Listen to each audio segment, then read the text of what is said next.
Hey guys, I'm headed out to do a little something here at night. You know, it being a guide's life and all. That it's one of these things that I frankly have to do just about every night, and that's of course, you know, take care of the boat, you know, and whatnot.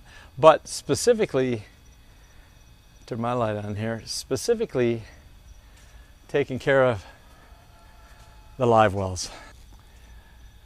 The live wells get dirty. I mean, they get real dirty, and it's not from anything other than shiners. Shiners are some of the stinkiest little critters on the planet. Shut my light off here so you can see. I'm not kidding. I'm telling you, it is shocking how smelly these things are. And just in a day, I'm gonna poke it in here, and I'll do the best I can to try and video this and show you this, just to show you how unclean it is, but also show you what I do to try and to take care of it.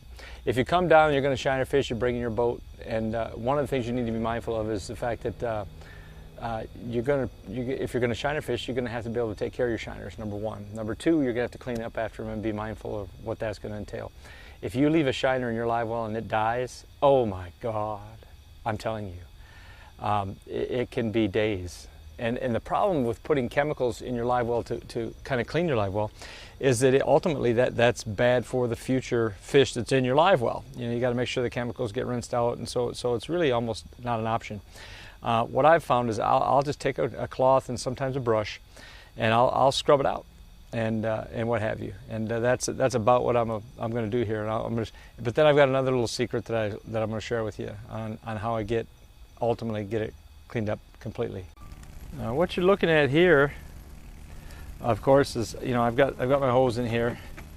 You can see, you know, I guess it really doesn't look that bad, does it? But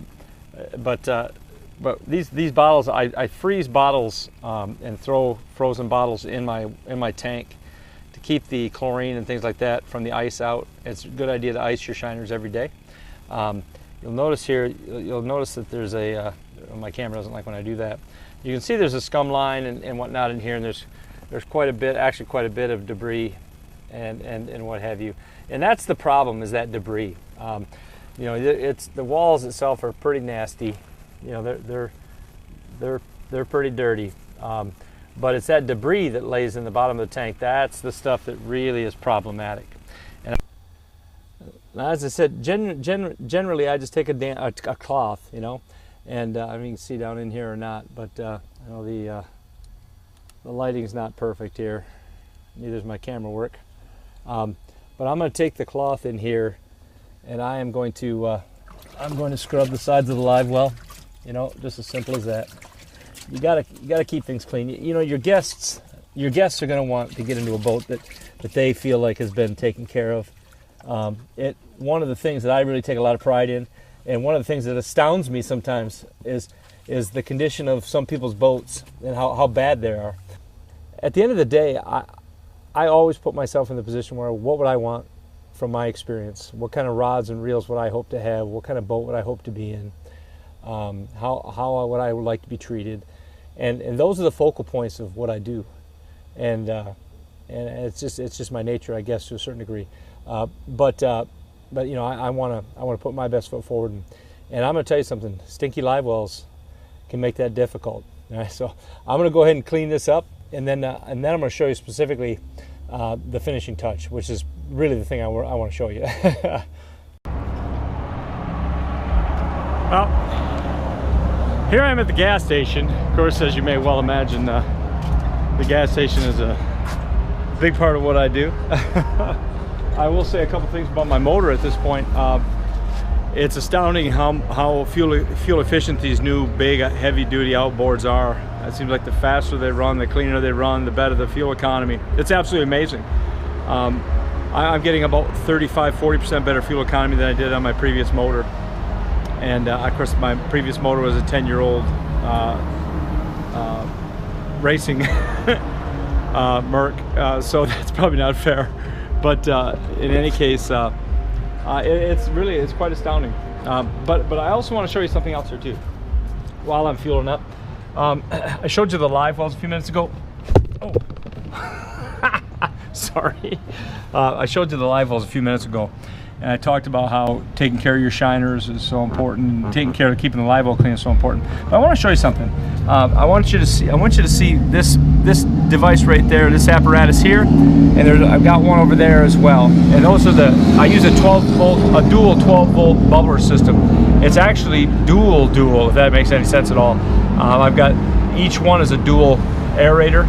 So I've got 4 aerator pumps running into my live wells, and I've got those wired right into my live wells. You may have noticed in the video a little bit ago, you could see the diffusers that I have, and you'll see those again, and maybe I'll point them out to you again when I make my second stop here. My routine is I come to the gas station, I put fuel in the boat, and then I go to the car wash, and you'll see what I do at the car wash here in just a few minutes. Be right back. How do you like when the lighting that I use is actually on my forehead? I'm so stupid. Anyway, I know it. But I do want to. I want to show how I finish this process up here. All right. First of all, I leave a bunch of water in the live well, which you've already seen. Okay. You see, I've got the live well. You see the big diffuser down there, by the way, the blue diffuser, and then I've got a stone down there as well. That's the bubblers, and I can hook one up here and see if I can make it work for you there. That's the one on the other side. And you can see that those are the bubblers. Those babies, that stuff keeps shiners alive. I mean really keeps shiners alive for days, keeps shiners alive. Anyway, what I'm gonna do now is I'm gonna let some of that water out. I left the water in there, and I hope this isn't, anyway, I'm just gonna carry on here. But I'm gonna let some of the water out. I'm gonna get it down to where there's about an inch left, and then I'm gonna take my vacuum here behind me, and I'm literally gonna vacuum all the shiner scales and debris and the gook that comes from those things. I don't understand how they're so dirty. I really don't. But anyway, that's my secret. Hey, good morning, everybody. Captain Dave. It's a guide's life. I'm out here today with a father and son, Logan and Alan. Say hey, guys. Hey. Say hey, guys. Hey, guys. Thank you. Good Lord, I don't understand it. But in any case, out here getting ready to fish. We're going to do some shiner fishing this morning. And there's a dude behind me I want you to see. All right? Does anyone recognize that boat? Does anyone on there? Does anybody see the boat behind me? Okay. All right. I don't know how the audio is going to be here. I don't know how the audio is going to be, but that's the California Howdy dude. Anyway, we're going to set up here. Okay. Hey, stand up. So there's this huge question coming in here, and Alan said, "That's Dad." Alan said, "That's the guy that gave you the California Howdy." So there was some discussion. Eventually it came down to, let's go to the video. And sure enough, that's the dude, man. That's him. Now, I'm going to be more gracious. What maybe we'll do is fish around the edge and maybe see if we can get him we can provoke him into another. No, we're not going to do it. Never mind. We've got fishing to do. But anyway, how cool is that, right? You know, I want to make sure you can hear me here, so I'm going to talk right into the microphone. You know, the thing is, this is a great example about how, you know, we do things in anonymity. That word was anonymity. All right, don't hurt yourself. In any case, we do these things not realizing necessarily that you'll ever maybe, you know, the idea is like you take a shot at somebody's vlog, or maybe that's a bad example, but you do or say something where you don't really have any accountability. Giving somebody the finger in a moment of contact, whether you're in a car or a boat or something like that, anytime you do that, man, yeah, it's just one of those things that people do it. It's easy to do because you don't have to really face anybody or anything like that. But I'll guarantee you that dude, that dude knows who we are at this point and what we just did. Because let's face it, this is 22 feet of holy crap, what was that? You understand? This boat is about as recognizable or unforgettable as it comes, which, by the way, is exactly what I intended. But that's a great example of how that kind of crapola can come around on you. But we let him off the hook pretty good. Wouldn't you say, Logan? Yeah, we let him off the hook. Oh, by the way, hey, does anybody see? Does anybody see the hat Logan's wearing? Hey, Rob. Hey, Rob. I still don't have one of those. Yeah. Say hey, Rob. Hey, Rob. You think he's watching? I'd say probably 80% chance he's... I say 100% chance. Rob, you better watch this. Oh, good. There you go. That's all right, Rob. You're on, man. I'll text you to make sure that you do.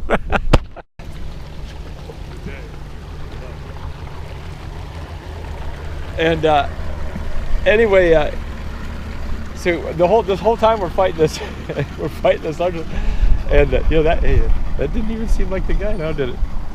He seems a whole lot nicer now. That was a Florida Howdy. That was a Florida Howdy. That was okay. Go and give it to me again. That was a Florida Howdy. That was a Florida Howdy. There, that was a little bit different. A little different than the last time we saw this fella.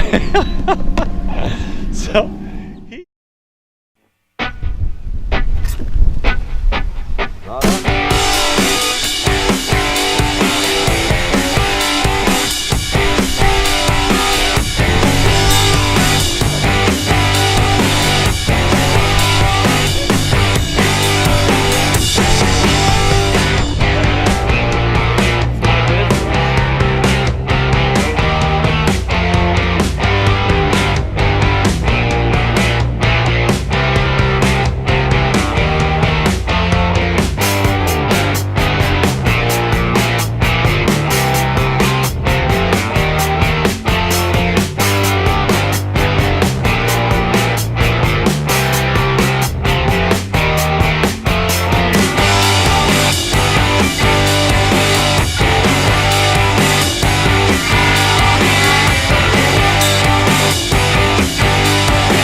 Get it rolling.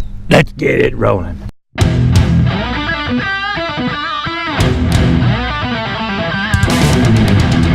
Alright, this is Captain Dave. I don't know why I'm whispering. I do know why I'm whispering. We just pulled up in here. We've been all over the place, man. We ran up the rim ditch and I think we catch a bass up there? We caught maybe one. I don't maybe one, maybe two. I know we missed a couple on crankbaits too, actually. But anyway, we decided we're gonna finish up our time. We got some shiners left. We're gonna finish up our time here back in Coot Bay on the spot, or one of the spots. In any case, we just pulled in here, and man, it was a ditch melon. It was a big ronda. It was a big fish. Just totally crushed something right at the edge here. And so obviously we're kind of getting excited here. I'm gonna put this down. I'm gonna cast the shiner back into the mess here. So hold on a second.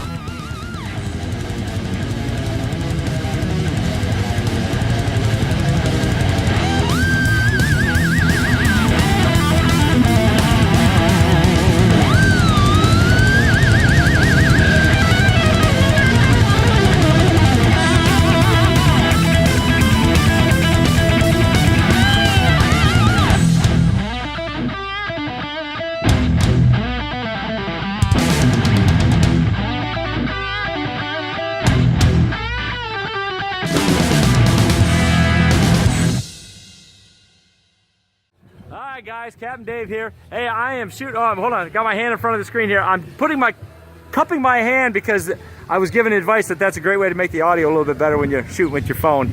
Anyway, hey, I just want to put a head on this video today. We had a great time. Alan and his son Logan came in here. You've seen the video. We had a great day, but we worked at it a little bit too. To be very honest, we were having such a good time shooting the breeze that I kind of was able to talk them past the slow spots where the fish weren't biting all that good. But we caught fish every place we went, and we got. Listen, anytime you show up at a body of water and you catch a personal best, which Logan did this morning, that's a day worth having. Guys, I absolutely appreciate it. I also want to point out too, and I probably will put this. Well, I'll say it right now. This dude's he saw the video when Rob and I fished together, and he started watching my vlog, and they came down here to fish with me, and that's absolutely awesome. I appreciate that, man. Anything you guys want to say? And it's a wrap. Oh, I hit the wrong side of the phone. What a dumb. And it's a wrap. Hit your phone into the water. Just knocked it right out of my hand. Awesome day. Oh, I love it, man. Awesome. What got here, Crime Dog? We got a Florida trophy catch right here. Oh, he liked those. And I'll let Captain Dave decide, but I don't think it's a pre-spawner. I'm not sure. I think it's just a natural big fish. Oh, that's interesting. Oh my Lord Jesus, look at that fish. Oh, that fish is not pre-spawn, man. It's full. Is that fish weigh? How much does that fish weigh? 9.6. Oh, Joey, that fish is fantastic, man. Joey Berg, ladies and gentlemen. He's out here doing it every day. Look at that bass. Look at that bass. Buddy, that does not feel. I don't know. That is just a really big, that is a really big Ronda. Look at that fish. Look at that fish. It's heavy. Wow, absolutely outstanding.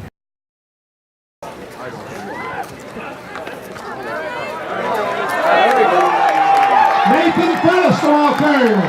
Nathan Pettis to the end zone.